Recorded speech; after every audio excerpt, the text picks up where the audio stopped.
every week we're going through it. This week's Parsha, it says in the verse, that Moshe Rabbeinu gathered all of the Jewish people, and he told them, and then he said, 6 days you shall work, and the seventh day will be for you Shabbat. It will be holy, a Shabbos to Hashem. Now, what does it mean? Why did the Parsha of Shabbos comes after the Parsha of the Melechet of the Mishkan, the work of the Mishkan? And also, why in the commandment of Hashem to Moshe Rabbeinu, in Parsha Truma and Parsha Tetzaveh, it first says how to make the vessels of the Mishkan, the Aron, the table, the menorah, and then how to actually do the work itself, which is the curtains of the Mishkan.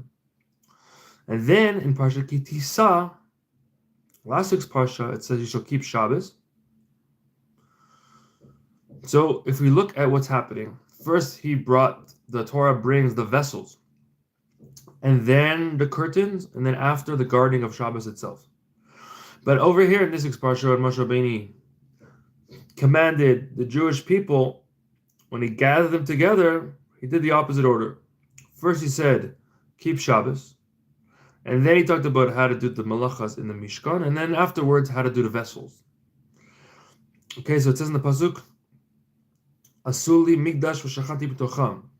Make for me a migdash, and I will dwell amongst them. So it says, why does it say amongst them, not amongst it? It means it's amongst the Jewish people and the souls that we have. The honor of Hashem will be revealed there through the Mishkan. Now we don't have the Mishkan. So what do? When we learn Torah and do mitzvahs, that the Torah is like a vessel of the Mishkan, and the mitzvahs are the aspect of the curtains of the Mishkan. So through the curtains, the mitzvahs, we make levushim, which means garments for your soul. As it says in the Pasuk, Halach lefanecha tzidkecha kavod Hashem yasfeka, which is the aspect of the curtains. They are the idea of something that transcends a person. The Torah represents mazon, represents food for your soul. As it says in the Pasuk, Tortecha b'toch me'ai, the Torah is in my intestines. You actually get sustenance in the Torah. This is like the vessel of the Mishkan, that those are the aspect of an inner pnimius, inner words. To understand this, it says in the verse, I am Hashem, I did not change. That there's no change. When God created the world, he didn't change.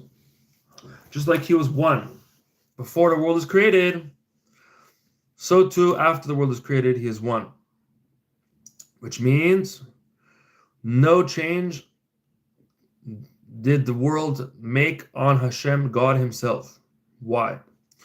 God gives down a life force to give the world life. And this light is called a ray from God's essence. And he drew down this ray downwards, and then through this ray, it gives everything life from nothing to something at every moment. But God himself, in his essence, is completely beyond anything have to do with this. That's why we say HaKadosh Baruch Hu. Kadosh means that it's separated and holy.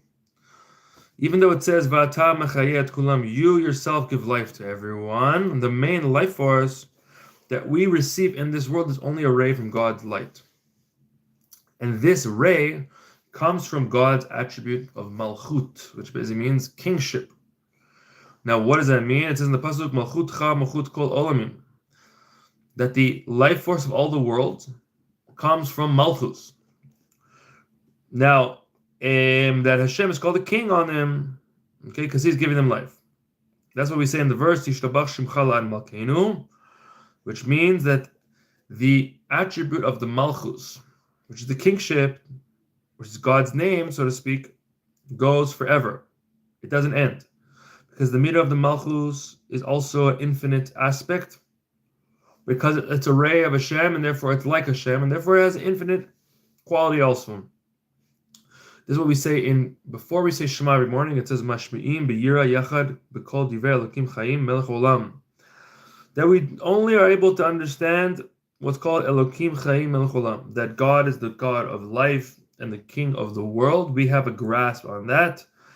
That the idea of voice represents drawing something down, but God's essence is completely separated, that no thought can grasp it at all. Therefore, God didn't change at all. Now, when a person thinks about this, he could feel a certain fear, which is the idea. It says, Melech Yoshev al Kisei Ram v'Nisa, the God, the king is sitting on the chair that is exalted and elevated. Therefore, they receive upon themselves the Ol Malchut Shamayim. Now, from the meter of the Malchus itself draws down the light and the life force in these two aspects, which is how God transcends. What do listeners do? Well, what do you mean by that? If you elaborate what you mean, I could answer that. Okay, so God, when he draws down the Malchus and the life force into this world, it comes out in two ways. One way is an inner experience, where you could actually take that light and put it inside yourself, like eating food. And one of them is transcending. Okay? I don't know what you guys are saying. Okay. One is a transcending light. So now what does this mean? Since the Malchus that God draws down, the ray of his light, comes from himself, therefore it itself is also infinite. That's why it's called Ein Sof. There's no end. Okay? The light that comes out of it is a revelation from God's essence, as is known. Like, for example, if you look at the sun is called the Maor. Maor means the luminary. Okay? But the light, which is the ray that draws down from the luminary, and it gives light to the people living on here, so too in God's infinite light. We have a ray that comes from God's essence, but on God's essence itself, we don't even call it light. We call it Ma'or, the luminary itself.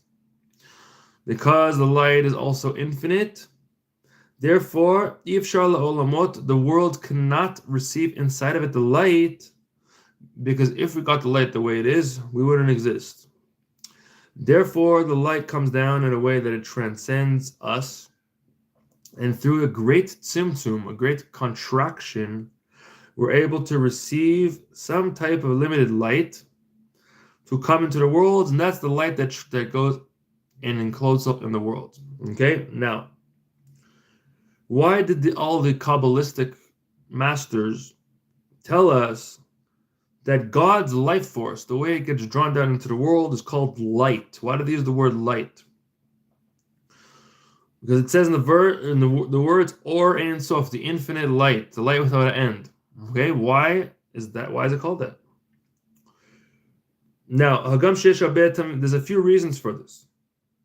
One of the reasons is the following. Just like in the physical world, the idea of shining a ray is drawing down a light on something. So therefore, the ray is only transcending on the thing itself and doesn't go inside of it in an inward way.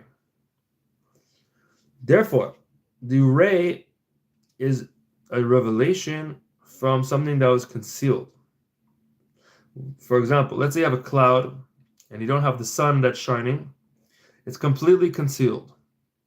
Now, when the ray comes down and it gives light to the world and to the ones sitting in the world, then we have a revelation of that light. So with all this revelation is transcending, because the ray that comes down into the earth and into the person, we don't know where it came from, so to speak. So to Hashem, when we call him the Or Ein Sof, we call him the infinite light. He is the aspect called Sovukal Almi, that he transcends all the worlds. Being that the revelation of God's life force in the worlds, and before creation of the worlds, was God's name the way it was included in his essence. Therefore, the sages say that before the world was created, it was only God and his name alone. That the name was at the level of being alone. Now, meaning it was included in himself. But when he created the worlds, then his name, so to speak, the ray of his being, drew down to have a revelation of it, that it should come down and should be transcending over us. Nonetheless, this revelation stays transcending. Therefore, it's called a ray. Okay, that comes down is still transcending. That's what we say in the verse. Aromimcha Elokai Hamelech Vavachashimcha Leolam Va'ed. Okay, what does that mean? We're going to explain. What does it mean, Leolam Va'ed, forever? What do I mean forever? It says in the verse that the days of our life are 70 years. How do you say forever? So what does it mean, Avrachashimcha? Which means drawing down the revelation of godliness into the world itself. This is the idea of Leolam Va'ed, it goes forever. In order to draw down this drawing down from the source is by first connecting to the aspect called that God is exalted. What does it mean, exalted? The idea of a king is that a king is exalted over the people, which basically means you cannot be a king over your kids. You cannot be a king over your friends. It has to be a different type of relationship. It's a level called Solokol Almin, the transcending of the world. Okay, over there, you could draw it down, the idea of Mamalakal Almin. Okay, we're going to explain what this means. So what we're trying to say here is that when God gives life to the world, there's two expressions of that life force. One of the life force is transcending, and one of them gets enclosed into the world. Okay, and what are these things? They're the Torah and the mitzvahs. So we have two things. Through the mitzvahs, it says we get garments, which is the transcending light. And through the Torah, we get food, which is the inner light. Why? Because the 248 mitzvahs are called the 240 limbs of the king. Therefore, they're called the mitzvahs of the king. What does it mean, limbs? Okay, it says just like a limb is a garment in which the soul is enclosed in, that the power of action that's enclosed into your hands and the power of walking that's in your legs, your limbs become a vessel specific for that power that is enclosed inside of it. So too above, that the 248 mitzvahs, they're the vessels and the garments for the light of the Or Ein Sof that goes inside of them. It says you shall place upon yourself a king, that you should take upon yourself the yoke of heaven, that through the actions of the mitzvahs of the king. So too when you wear a talis, that you draw upon yourself the yoke of the kingship of Hashem, and you draw down the hamshacha from above, from God's malchus onto your nefesh. And this comes down in a transcending way. This is what it means to place upon you. Upon you means not inside of you. Upon you is transcending. And then you draw on that light. As it says, Yavi levush malchut. We said in the Megillah, Mordechai yatza lifnei hamelech levush malchut. Mordechai went before the king with kingly garments. What does it mean in the inner aspects? That the pnimius is that the midas malchus is called levush malchut, because shehi eina mitlabeshet legamar be'ul gilui betoch oil maspuchin, that he itself is not revealed in the world itself, but rather it's transcending. That through doing the mitzvahs, they represent the transcending aspects. That the meat of malchus comes into the world. Okay, kasher yikayem adam mitzvah chatzader, and therefore when you do one mitzvah, you draw down the levush malchus, the garments of the king, that the garment goes on your soul. For example, when a person puts on tefillin on his arm and on his head, they have the four parshas. You draw down the four intellectual faculties from above, because you said Kadesh represents Chokhmah, Vaya Kivyecha is Bina, etc., etc. So therefore, the tefillin, you have the four parshas. This drawing down is only transcending by that putting on tefillin that are written on the cloth, on the parchment, that are physical. The four levels of the intellectual faculties don't go in a revealed way in a person's mind, but rather they sit on your mind, so to speak, in a transcending way alone. Through this, they call mitzvahs. Through doing the mitzvahs, you draw down all of God's garments, so to speak, on your soul. Therefore, the mitzvahs are called limbs. Just like the limbs of your body, kasher yochaz et chavero, just like when you grab your friend with one of his limbs, let's say you grab his leg or you grab his arm, you're able to draw the whole body when you are grabbing one limb. So too, the mitzvahs, God's commandments, they're called the limbs of the king. That through the mitzvahs you draw upon yourself the light of the Or Ein Sof, the infinite light. Now, it says in the Pasuk that David HaMelech made for himself a name, that through the Maaseh of the mitzvahs you draw down the Malchus, the godliness, the kingship of godliness in time and space. And this aspect of drawing down transcending light through the mitzvahs, this is the aspect of the garments of the Mishkan. The Mishkan is the tabernacle. On the tabernacle we had Yeriot. Yeriot means curtains. So these curtains represent like clothes that are going on the tabernacle. So the mitzvahs represent that. Kihine, just like you have the 248 mitzvahs, which are the 248 limbs, you could split them up into 7 parts. It says in the Pasuk, Chatzva Amudea Shiv'ah. What is Amudea? The pillars represent the mitzvahs. Why? Because you have 613 mitzvahs and the 7 mitzvahs from the rabbis. That's called the 620 pillars of light. And these are the 7 aspects, which are the 7 midos from above. Okay, so that's what it means. Now, what is going on here? We're going to explain. In the curtains of the Mishkan, you had 7 different types. You had tchelis, which is like a type of bluish green, argaman, tola shani, shesh, izim, orot elim. You have 7 different orot techashim. Okay, there's different materials that the garments are made from the tabernacle. The idea of the Yeriot, which we said represents the curtains, represents the transcending light.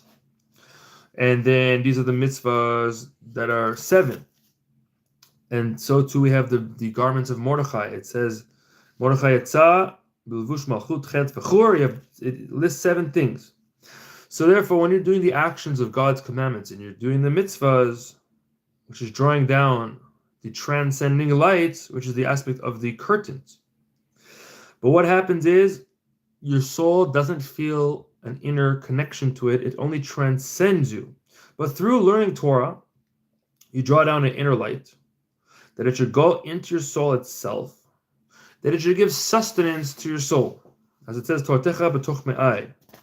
And we will explain this soon. Okay,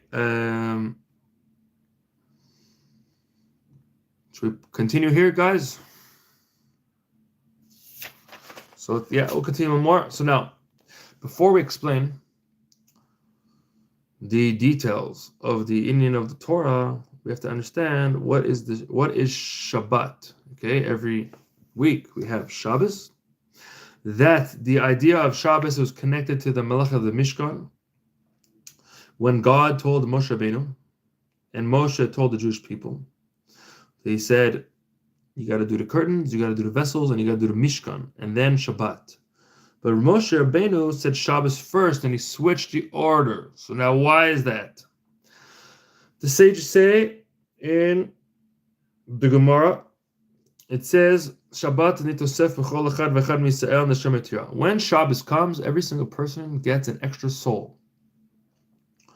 Okay, why? What is the idea of extra soul? When Shabbos comes, do you feel more? You have more of a soul than during the week? Do you feel a different situation? So the idea is the following: in the first paragraph of Kriyat Shema, it says in the pasuk, Shema Yisrael Hashem Elokeinu Hashem Echad, V'ahavta et Hashem Elokecha b'chol levavecha. You shall love God with all of your hearts. That the love that a person has from contemplating and meditating in God's greatness, that He's one. Okay, it says in the verse, you should make Him king in the heavens and the earth and all the 4 parts of the world. That through this, you're showing that the 8 and the 4 of Echad because Echad is Aleph, Chet, Daled. Aleph is 1, Chet is 8, and Daled is 4. That the aspect of 8 represents the 7 heavens and the earth, and the 4 represent the 4 directions of the earth. They're nullified to God's unity, which is the Aleph. So too above, to the highest levels, you have 7 heavens, and then you have the earth. In the spiritual sense, you have the earth. Now, it says, L'cha Hashem Agdula v'gvura tiferet netzach v'hod, ki kol b'shamayim v'aretz. Now, everything receives life force from God's Malchus. Through this contemplation, you should come to love Hashem. The Shvatim said to Yaakov, Kashem she'ein belibecha ele echad, just like you only have in your heart one, so too only in my heart there is one. What does it mean that just like in your heart there's only one? The source of Yaakov was very, very high. To the Merkava, the God's chariot itself, that God is united in that. So to us, over here, we're in the world of separation. Everything seems separate. But through nullifying your will, by transforming yourself to break all of the desires and things of the other side, that you should not want anything except for God Himself. By transforming yourself like that, you make it that your heart becomes one to God in heaven. That it should be one simple will that's inside of your heart. That you should not desire anything in the world besides God Himself. That's what it means. We only have in our heart one. Now, just like over here, us down low over here, that we created this unity, so too above, there exists this unity. This is what it means in the Pasuk, Yisrael goy echad ba'aretz, says the Jewish people are one nation on the earth. That means the revelation of oneness gets revealed on this earth. That's what it means. You should love Hashem with all of your heart, with both of your desires. That means your desire of your animal soul, you transform it, which is called the Yetzer Hara, the desire for bad, to want only God itself. So this desire and this love, they get born and they draw down from your intellect. That through the meditation, that you meditate on God's greatness, that He's so exalted, that nothing before Him is important. By doing this, you nullify your desires to have one desire. Therefore, it says, Vahafta, right after it says Hashem is one. Why? That through contemplating and meditating how God is one in all the heavens and the earth, in the spiritual and the physical worlds, then you actually come to loving Hashem in all of your hearts and all of your desires. All of this is during the 6 days of creation. That says in the Pasuk, 6 days you shall work. What is the work? It's the work of the heart. That you need a lot of effort, that you cannot give birth to any type of love and contemplation unless you really work hard in yourself to connect your mind in a very strong way. And this is the aspect of the 39 malachas. We have 39 works in the Mishkan. On a spiritual level, what does it mean? You have to sow, you got to plant, you got to reap, as explained in other places. That each aspect you have to do in a spiritual way. And this love that you come to during the week, this comes through your intellectual meditations. But on Shabbos, since you get an extra soul, which basically means in the Jewish people you have something new, which you do not have during the week, that you have a desire for Hashem that's beyond your understanding, because it says in the Zohar, you have one type of will and you have another type of will. So one type of will, the first type is this, you meditate and you come to emotions. That's the lower type of will. In accordance with your will that you created with the intellect, that's what comes out of it. But you have a higher type of will that comes from higher than what you could create yourself. And this is the revelation that's in your soul. And this is a love that is not born out of contemplation of your mind, but rather it comes the simple love and desire that comes beyond your intellect, which is from the Yechida in your soul, the higher part of your soul. Okay, we're going to pause here to be continued the next year.